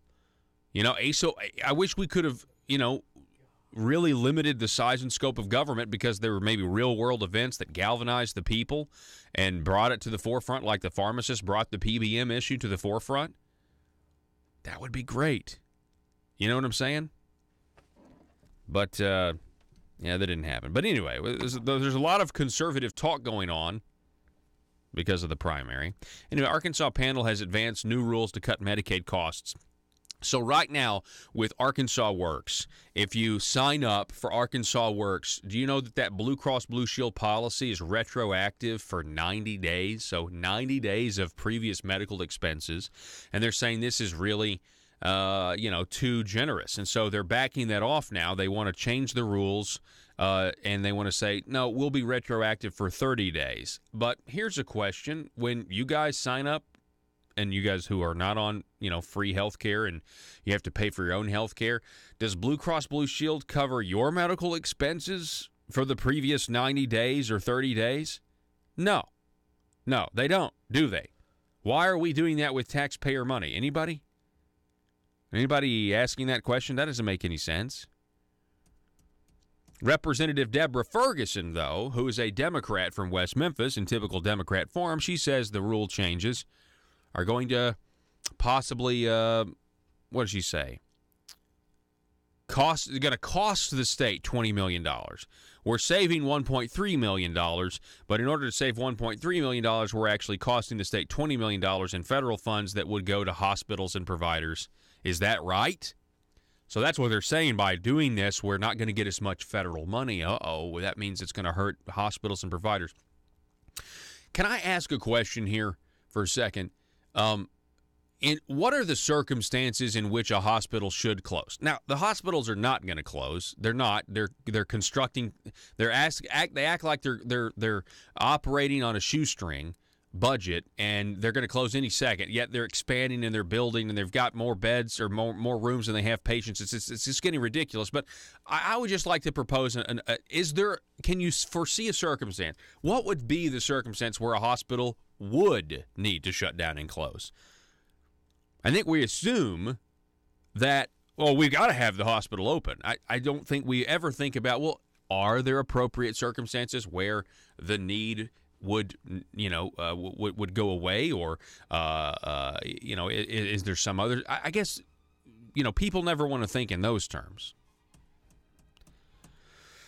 Let me see here. State Representative Robin Lundstrom, though, in this article, obviously State Representative Robin Lundstrom, conservative and full of common sense. She's a Republican from Springdale. She noted that the private insurance policies don't provide retroactive coverage. We're being extremely generous with the taxpayers' money, even having the 30 days, she said. And then Kelly Link, who was who's former state representative, and he was given this job, created a job as the government affairs liaison. He said that President Trump's administration is asking most of us with retroactive coverage to try to get that down to 30 days. So saying that the Trump administration is saying, hey, 90 days retroactive is just doesn't make any sense. Feds are wanting to cut this program, I bet you. You, as a small business owner, do not get treated like, you've got to get out there and work for it. You don't know what's coming tomorrow. But then when the government steps in and treats these big businesses and does let them know, hey, you're not going to have to pay this tax, and we're going to give you this money, to pay your employees and everything else. Do you ever feel like that's just not very equitable to you? No, it's not. Especially in my type of work, everything is bid work. You bid on jobs. Well, a lot of when the government gets involved, I've had opportunity. I've done a lot of government work and a lot of local, state, and a lot of county stuff. But there's programs that contractors can get in, but you got to be so big. Your business has to be so big that you can afford to get into this. You got to be able to afford these $100 million insurance policies. And once you get into this little program, that you don't even have to bid anymore. They just say, hey, here's the job, and you get it. And that makes it hard on the little guy because he can't even bid. They don't even offer him out to bid. Wow. I didn't realize that. Yeah. But you can't afford to, you can't afford to take out all these extra insurance policies just for that one job because you might not get any more of them. And if you just do that one that year, your profit probably wasn't even enough to cover all the extra insurance that you had to have. Wow. So, or the loops you got to jump through. So Rodney, we're talking with Rodney Baker. It's Baker Roofing, BakerRoofingInc.com if you want to find out more. Again, he's servicing the Pope County area.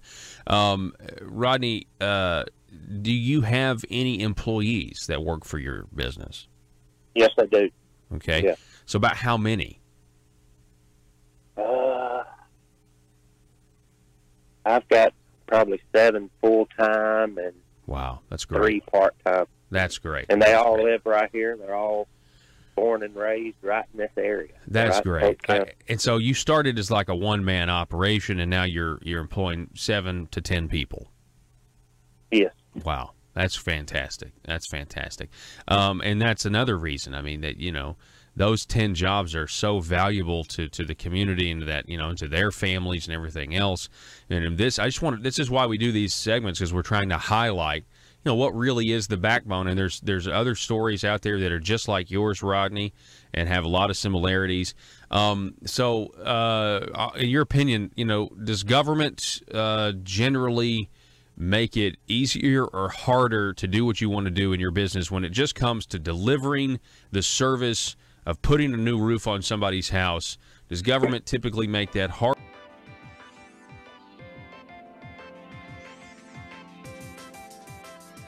Conduit News Radio with Paul Harrell is building a liberty machine.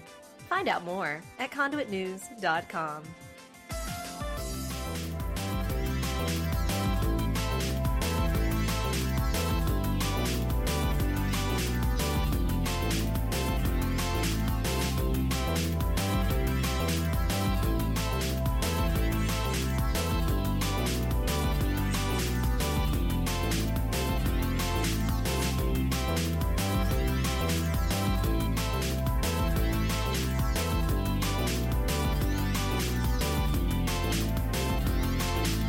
All right, ladies and gentlemen, welcome back to the program, 870-275-9799. And check us out, conduitnews.com or facebook.com/Conduit News. Subscribe to the YouTube page as well, Conduit News. Watch for smaller videos coming out there. And welcome back to the program. We have Senator Scott Flippo from District 17 is with us. Scott, welcome, sir. Paul, good morning. Happy to be with you. Yes, good morning to you. Hey, tell our statewide audience, just remind them, District 17, the geographic boundaries. So, District 17, the geographic boundaries are from Mountain Home through Harrison to a small town called Alpena. So that covers Baxter, Marion, and Boone counties, right here in the north central part of the state. Nice. All right, so the north central part of the state, it's kind of a lot of the residents there kind of upset right now because of a landfill project that kind of went bad. What can you tell us about that? It's very complicated from what I hear. So it is a complicated situation, and it's fair to say that they are upset and then some, Paul. About 13 years ago, the Solid Waste Management Board, of which I believe there are 18 across the state, which are set up to manage solid waste in prospective districts. And at some point, a decision was made to buy a landfill here in Baxter County. Now, this landfill had already had a plethora of environmental issues, along with, they were nearing their capacity, and some folks thought it would be a good idea to buy that. Now, about everything from then after went about as wrong as it possibly could. Now, fast forward to this year, the bonds that were issued, the bondholders had gone to court in Pulaski County to seek recoupment of their money. And hence the point of the outrage of the majority of folks is that, number one, a lot of people weren't even aware that they bought a landfill. Number two, they certainly weren't aware that they were on the hook for those bonds. And so a Judge Fox in Pulaski County has ruled in favor of the bondholders that the citizens in the 6 counties that encompass the solid waste district, and that is Baxter, Marion, Boone, Newton, Searcy, and Carroll County, are responsible for this, along with the responsible for reimbursing ADEQ millions of dollars that they spent in to close this landfill. Most of the times, Paul, when you and I or anybody else makes an investment, we assume that there's a risk that comes along with it. Yes. And we accept that risk for this, for the purpose of trying to make some money. Well, apparently with these bonds, there was zero risk because at the minimal, they're going to be able to recoup their principal investment. And that's got folks rightfully outraged. The fact that bonds were issued, the district defaulted on those bonds, and now the taxpayers are left holding the bag. Gosh. And so... in what world does that make sense? Yeah, it makes absolutely no sense. And so they are, you said, rightfully outraged. I agree. It doesn't make any sense why investors would get to recoup their money back when it was an investment to begin with, and investments go belly up sometimes. What is that their only argument? Do you know what their argument is? Is it just that we should get our money back, or is there some legal loophole or something where they're saying, the state acted wrongly or something? I mean, what are they? How did the judge come to this conclusion? Do you know? From my understanding, Paul, and there's a lot of different variables, so don't hold my feet to the fire, but from my understanding is, the judge ruled when the solid waste district attempted to file for bankruptcy, the judge ruled that that was not a viable option for them because they had not exhausted all their sources of collecting revenues, that they could have been collecting a fee for collection. And the judges and mayors that sit on this board opted not to do that. Now, to be fair, the judges and mayors and the folks that were involved in the decision to purchase the landfill in 2005, those folks are long gone. They're no longer in office. And so what you have is people that have come after them that are kind of responsible for trying to figure out how to clear up the mess. And the judge said, why didn't you all, attempt to collect these assessment fees? Well, it would have been very politically treacherous for them to attempt to do so. So they opted not to do that. And hence the bankruptcy judge said, well, since you didn't exhaust that last resource, you're not eligible to file for bankruptcy. And now we've got this $18 assessment that is going on to every parcel of property.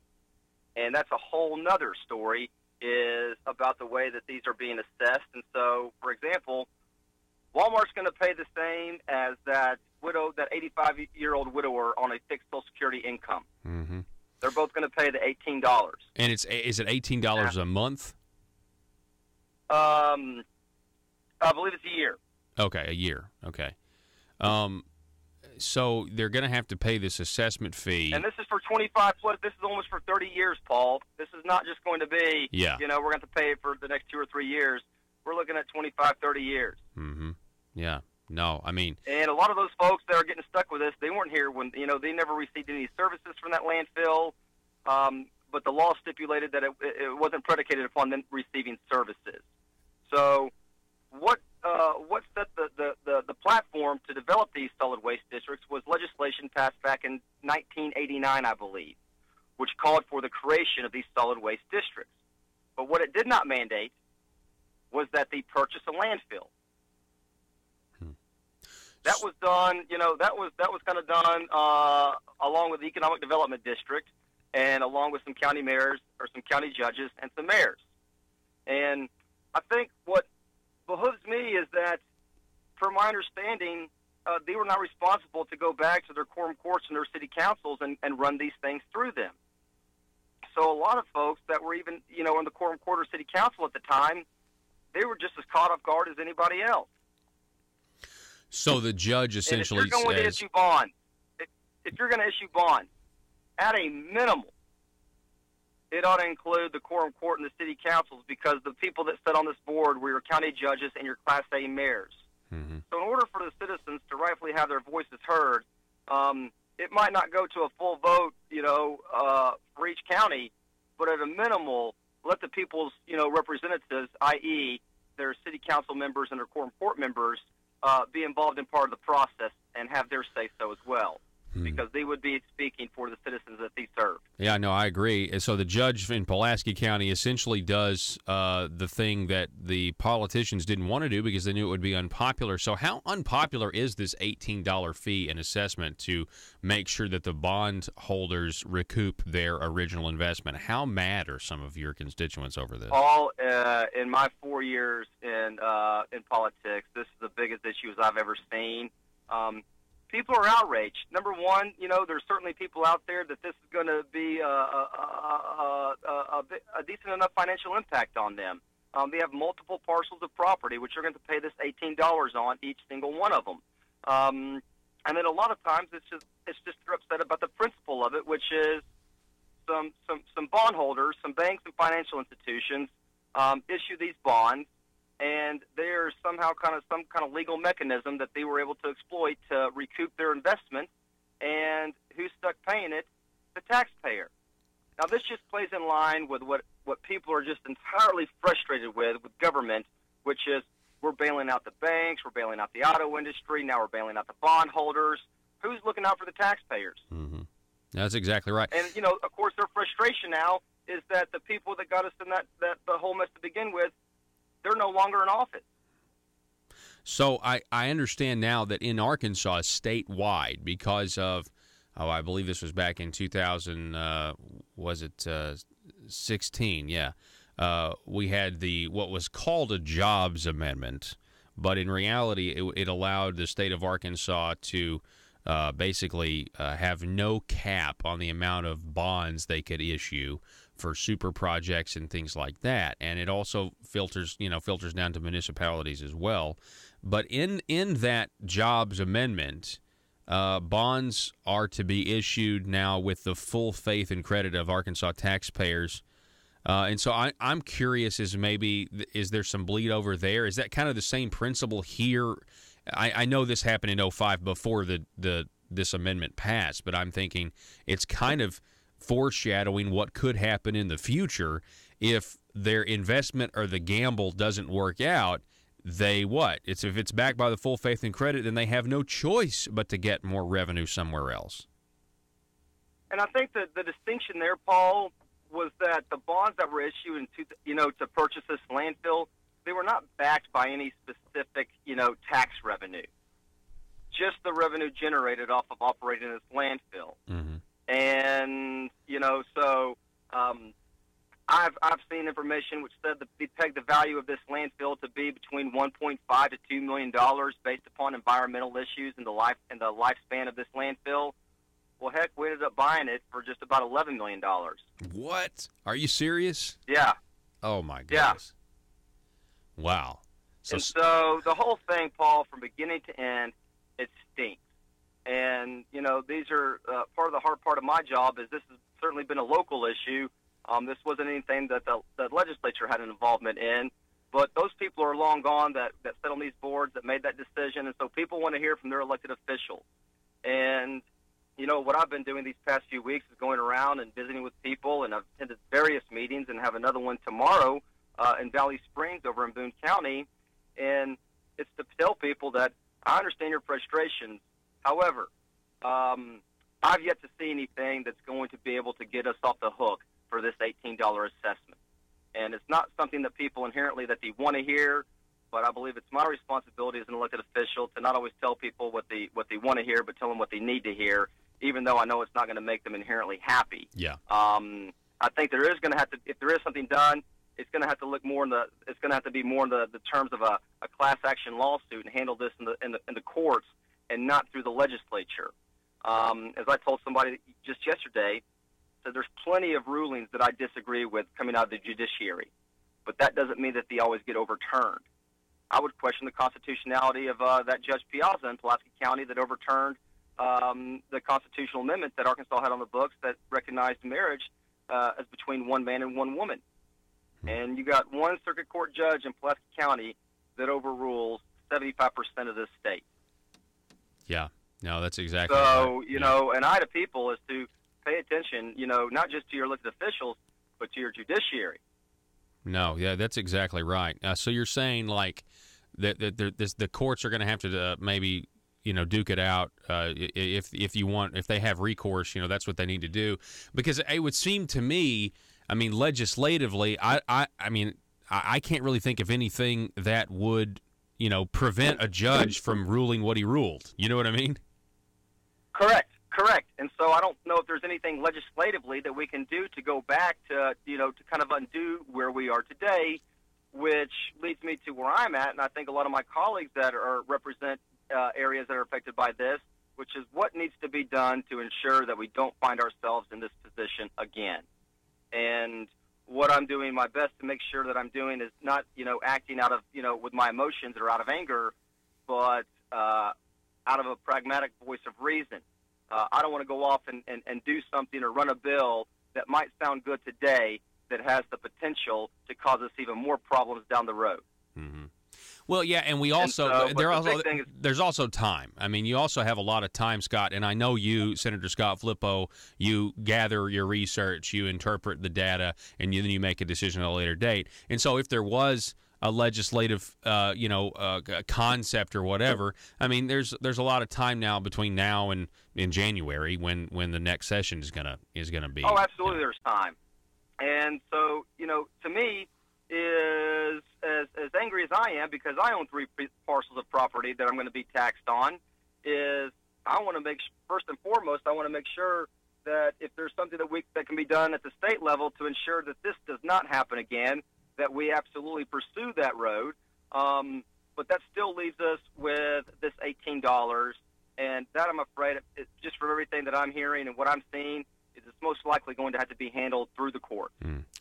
Senator Scott Flippo, I so appreciate you coming on and educating the audience about this issue. And, it's what's interesting to me, Scott, and I'll give you the last word, is, it's $18 a year. And I know, like you said, if you have multiple parcels of land, that can add up.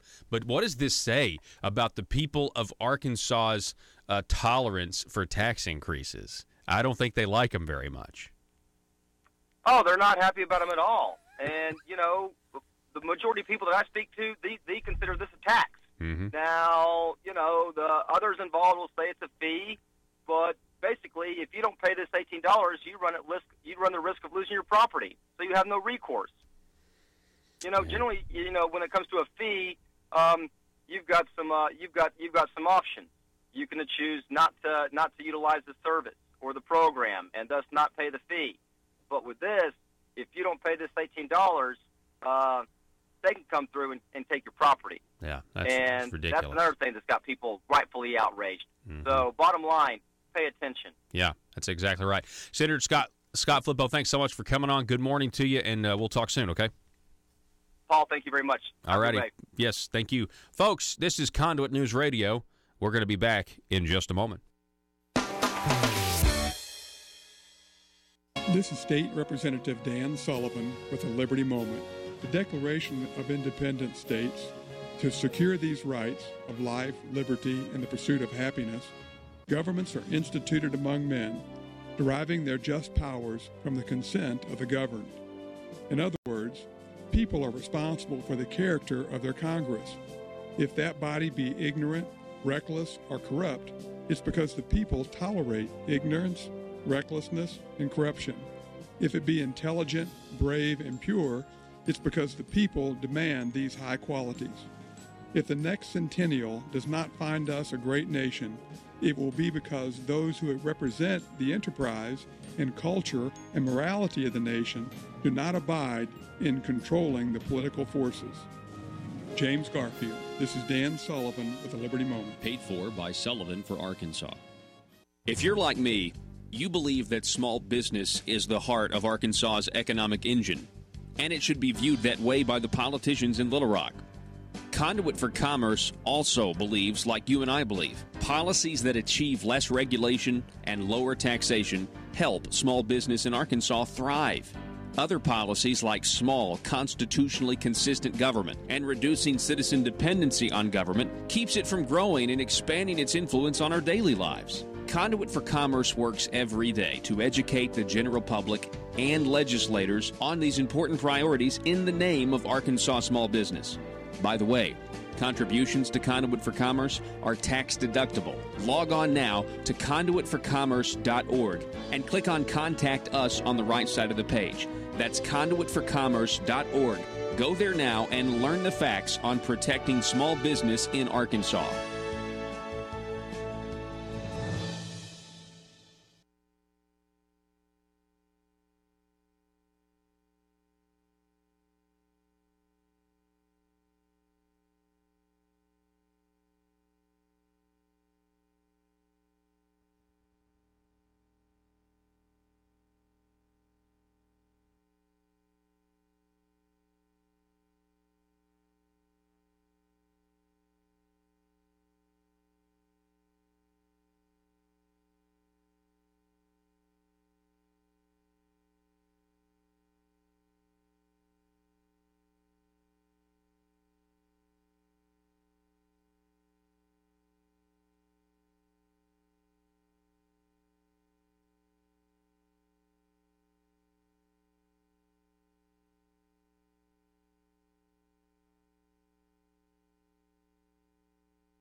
Need your daily news fix?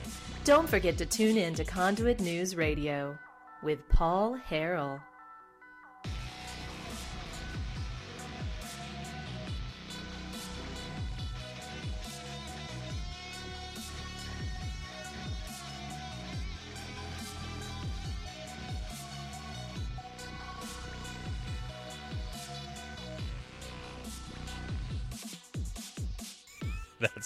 That's really funny.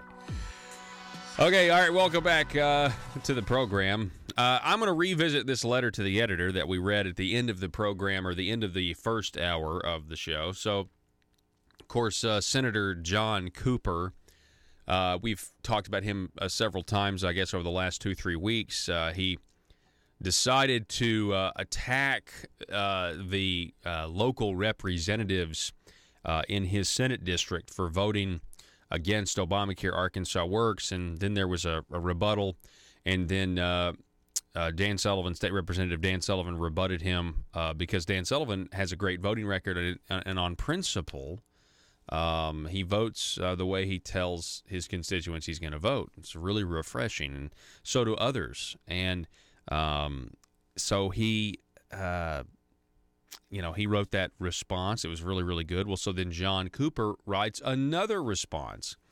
And Senator Cooper wrote a response called The Trump Effect, where he characterized people who are principled, people who are voting the way they told their constituents, as extremists and radicals. Okay. And then he attacked Conduit in that letter as well, or in that editorial. And he also attacked Joe Maynard, one of the Conduit co-founders, Joe Maynard. And so Joe Maynard penned a rebuttal, and it was printed this morning in the Jonesboro Sun. Senator Cooper is a senator from Northeast Arkansas. He's affectionately referred to on this program as the Benedict Arnold of the Arkansas legislature. And I'm sure when he read this article this morning, it probably really irritated him. This is the rebuttal by Mr. Joe Maynard, Conduit co-founder. He writes, I would like to thank State Senator John Cooper for his recent articles outlining dangers that await the Republican Party in Arkansas. His opinion letters accurately include elements that quite possibly will lead to the election of fewer and fewer Republicans. I respectfully disagree, however, with his reasoning, excuses, and the hypocrisy of his arguments. What proof do I offer? Right out of the gate, Cooper characterizes those who remain consistent with the Republican principles and platform and traditional Republican values as, quote, extremists or radicals. This seems to be a common theme these days, not just for liberal Democrats, but among all levels of the big government establishment types. The sad news is no one knew Senator Cooper was part of that group until his first real votes, and then confirmed by his many letters to this paper and actions against his, quote, friends. In short, the destructiveness to the Republican Party to which Cooper opines will be the sole result of a candidate promoting Republican principles and positions when working to win an election and, once elected, voting the opposite. Sadly, it took only a matter of days for John Cooper to make votes contrary to his promises. And now, only his written attacks and name-calling will soothe him. As it concerns me personally, Mr. Cooper has no idea about my personal finances. He repeats a Democrat strategy by hurling at me the word rich as though it's a crime to use any part of the fruit of one's work to promote freedom and free speech. It should sadden us all to learn that Republicans in Arkansas are embracing hate labels historically reserved for use by those wanting less freedom. Clearly, Conduit is committed to the Republican platform and principles. We have always been. We have not changed. Any of our published and spoken materials prove this. We will continue such commitment unless that platform moves to the left. We were involved in Mr. Cooper's initial election, and remember his stated positions and commitment to those same principles and his voters. His attempts to now deceive those voters about his prior positions is the more extreme position. If this trend continues among elected Republicans, one must not wonder long why the voters might eventually reject these sorts of Republicans for honest Democrats. We believe Cooper and his kind represent a short-lived transitional Republican majority in Arkansas. But unless we continue to increase the number of principled and platform Republicans in Little Rock, Cooper is correct that the Republican majority will end, as it should. Grassroots Republicans must not get discouraged. They must continue to learn and educate others concerning how those they send to Little Rock vote. Demand that the Cooper-style Republicans be replaced with those who believe in principle over party and continue to elect those who will keep their word. We realize that many who go to Little Rock with promises to keep will fail us, but that does not give us, the voter, a reason to give up on our beliefs or our efforts. When apologist Republicans begin to promote social welfare programs as being conservative, attack the grassroots of the party, and successfully sell false claims provided by the hands that feed them, Republican means exactly what the Democrats claim. We at Conduit will continue to stand in the gap for what Republicans have traditionally stood for: freedom for all with less government. We understand, as do those who have built the Republican Party, as government grows, individual freedoms shrink. We will continue to suffer the likes of John Cooper, and with the help of real Republicans, we will continue to work to elect those who want a change in our state towards individual prosperity for all, not a state existing on government handouts. Joe Maynard, Conduit co-founder, response to Senator John Cooper, the Benedict Arnold.